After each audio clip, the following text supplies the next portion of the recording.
Welcome to all. ఈరోజు మనం ఉర్లిలో అమ్మవారి రూపాన్ని అలంకరించుకోబోతున్నాం.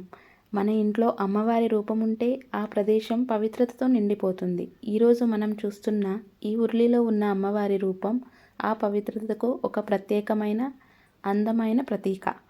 మొదటిగా ఈ ఉర్లిని నీటితో నింపడం జీవానికి సూచకం.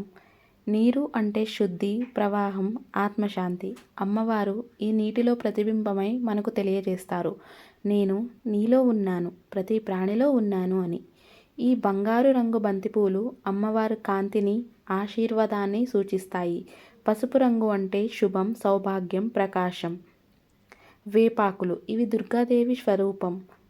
వేప మొక్క పవిత్రమైనది, అది చెడు శక్తులను దూరం చేస్తుంది. కాబట్టి ఈ రూపంలో వేపాకులు అమ్మవారి కళ్ళు, కనుబొమ్మలు ఆమెలోని శక్తిని సూచిస్తాయి. మధ్యలో ఉన్న చిన్న ఎర్ర పువ్వు అమ్మవారి బిందువు. ఆ బిందు అంటే చైతన్యం, జీవశక్తి, దివ్యత.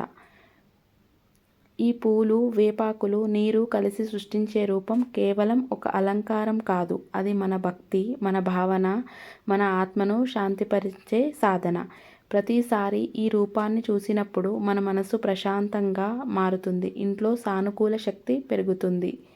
ఇలా అమ్మవారి ఉర్లిని సృష్టించడం ద్వారా మన భక్తిని అందంగా వ్యక్తపరుస్తాము.